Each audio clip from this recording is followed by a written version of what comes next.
Good morning, student.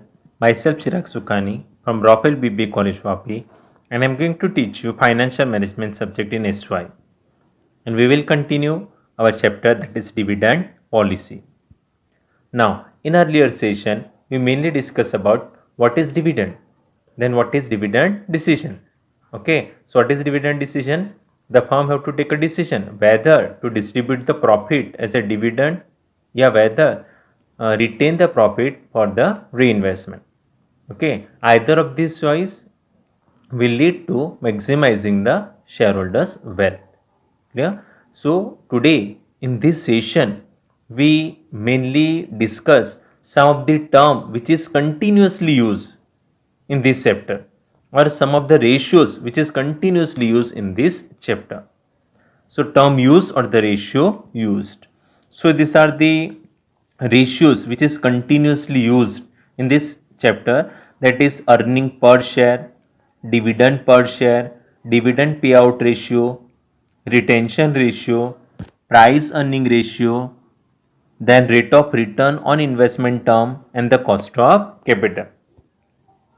चल first is what earning per share, the short form is what EPS, because जब हम लोग कभी sums करेंगे नेक्स्ट टू नेक्स्ट कभी भी हम लोग का सम्स आएगा उसमें ये कंटिन्यूस लाएगा EPS of the firm, EPS of the firm, that is what earning per share EPS. This ratio measure the earnings available to an equity share holders on per share basis. मतलब ये ratio क्या major करता है, equity share holders को कितना earning मिलेगा, कितना profit मिलेगा on a per share basis. Suppose I as an equity holder of any public limited company. Okay, so as an equity holder मैंने कोई पब्लिक लिमिटेड कंपनी का शेयर परचेज किया. सो वो शेयर्स के ऊपर मुझे कितना अर्निंग्स मिलेगा, that is what earning per share. So EPS क्या मेजर करता है, earning which is available to the equity shareholders on a per share basis. And how it is calculated, net profit after interest, tax and preference dividend divided by number of equity share. So आपके answer किस में आएंगे, rupees में आएंगे, that is rupees per share. Let's say example के small example के companies profit is 10 lakhs, 10 lakh company का profit है, माइनस फर्स्ट क्या करना पड़ेगा, interest, that is interest on debenture जो कंपलसरी पे करना ही करना है. सो एज्यूम कि कंपनी ने डिबेंचर के ऊपर इंटरेस्ट पे किया 1 लाख. सो 10 लाख प्रॉफिट, उसमें से 1 लाख माइनस किया. सो आंसर क्या आएगा, 9 लैक्स. 9 लैक्स अभी क्या माइनस करना है, tax, that is corporate tax. Just assume 2 lakhs company ने कॉर्पोरेट टैक्स पे किया है. सो 9 लैक्स में से 2 लैक्स माइनस क्या डिडक्ट किया, सो अमाउंट क्या बचा रिमेनिंग 7 लैक्स. देन माइनस करना है प्रेफरेंस डिविडेंड. या प्रेफरेंस डिविडेंड भी क्यों माइनस करना है, बिकॉज अगेन वो फिक्स अमाउंट पे कर देना है प्रेफरेंस शेयर होल्डर्स को. ओके, सो एज्यूम वो 5 लैक्स पे किया. ओके, सो टोटल प्रॉफिट में से 1 लाख इंटरेस्ट गया, 2 लाख टैक्स गया एंड 5 लैक्स प्रेफरेंस डिविडेंड गया. सो 8 लैक्स तो चला ही गया. सो नेट प्रॉफिट क्या बचा, नेट प्रॉफिट बचा 2 lakhs rupees divided by number of equity shares. Just assume company के पास total number of equity shares है 20,000 इक्विटी शेयर्स है. So 2 lakhs divided by 20,000. So answer क्या आएगा 10. Clear. So 10 is what earning per share. Okay, यानी I as an equity share holders में जो मैंने इन्वेस्ट किया था कंपनी में इक्विटी शेयर्स परचेज करके, उसके ऊपर कंपनी मुझे कितना अर्निंग देगी, ₹10 पर share, that is what earning per share. Clear. Now from this earning company total पे भी कर देती है और कंपनी नहीं भी पे करती है. सो ये हम लोग पढ़ेंगे in case of total earning per share, that is EPS में से कंपनी कितना डिविडेंड कर सकती है, that is dividend pay out कितना करेगी, और कंपनी कितना रिटेन करेगी, दैट इज रिटेंशन रेशियो, जो हम लोग नेक्स्ट स्लाइड में पढ़ेंगे, that is dividend payout ratio and the retention ratio. Now next is dividend per share. This ratio measure the dividend distributed per equity share, यानी equity share holders को कितना dividend दे रहे हैं. How it is calculated? Dividend pay to the equity share holder divided by number of equity shares, यानी कितना amount pay करे to the equity share holders divided by number of equity shares. So आपका answer क्या आएगा? Again dividend per share, that is again answer is in rupees per share. Say example, company ने 10 rupees earning पे किया है, okay, और उसमें से कंपनी कुछ पे करता है, that is called as dividend per share. यानी कंपनी ने पर शेयर डिविडेंड 3 रुपीज दिया है, that is what dividend per share. So dividend per share is what it measure the dividend distributed per equity share. And how it is calculated? Total dividend divided by total number of equity share. So आपका answer आएगा in rupees, that is rupees per share.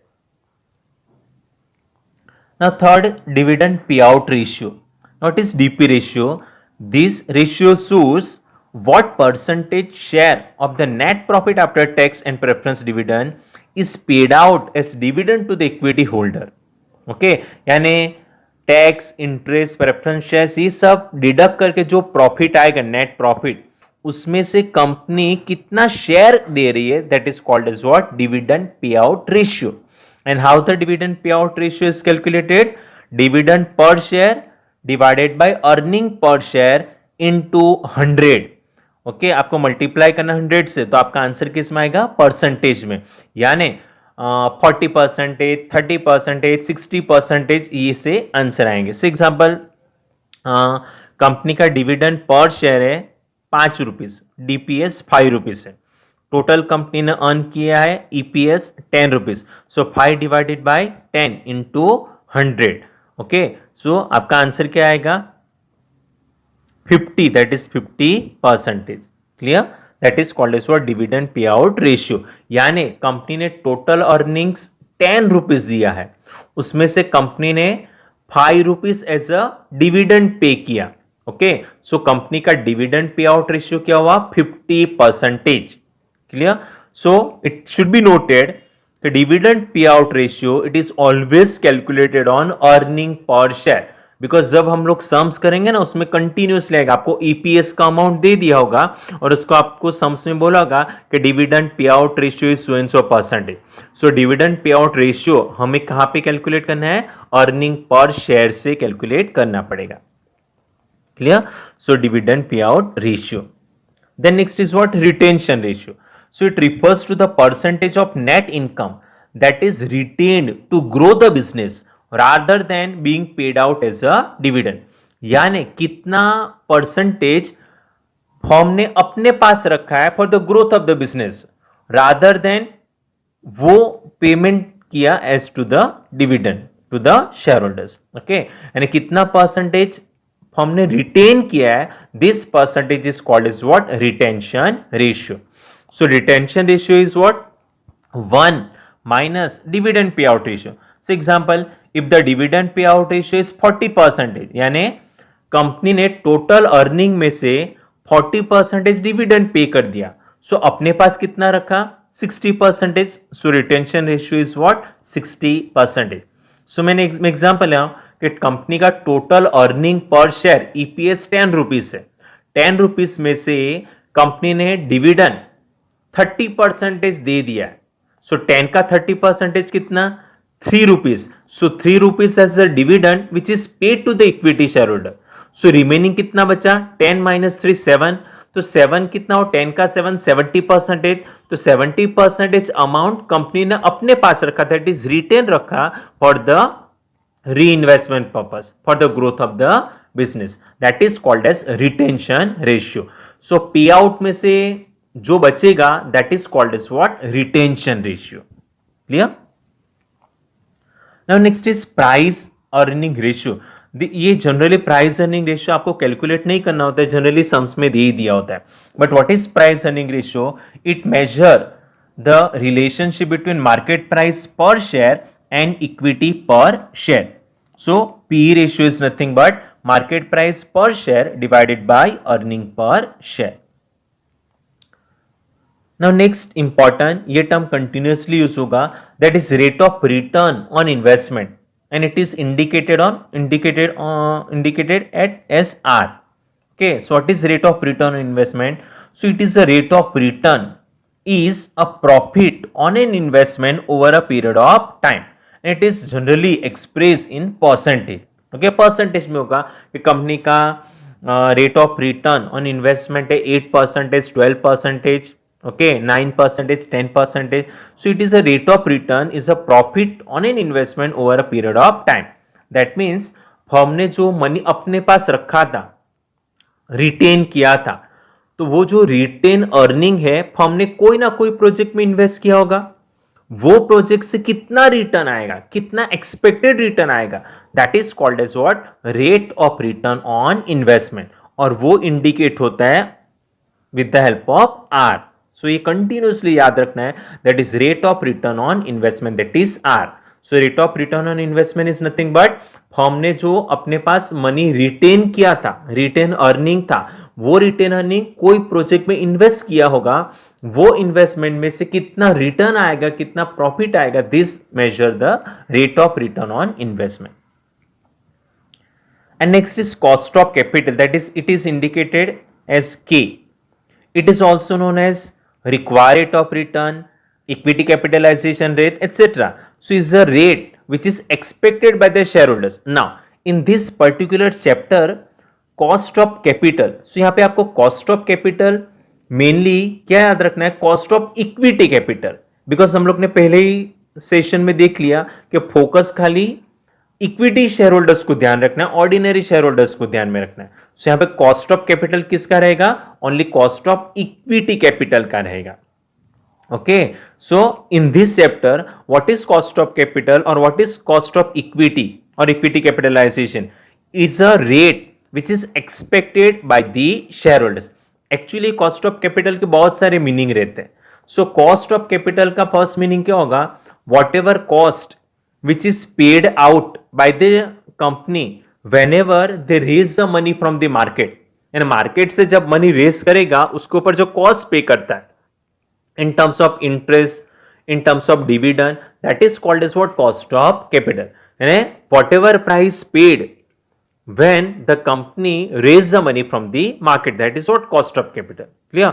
Another term cost of capital का मतलब होता है minimum rate which is required to remain in the business. Okay, that is what cost of capital. But in this chapter main क्या याद रखना है कि cost of capital क्या होगा, जो हमारे शेयर होल्डर्स है वो फर्म से कितना मनी एक्सपेक्ट करता है, the rate which is expected by the shareholder, that is what cost of capital. So these are the term which is continuously in this chapter, और ये हर एक टर्म आपको याद रखना है जब हम लोग सम्स को कैलकुलेट करेंगे.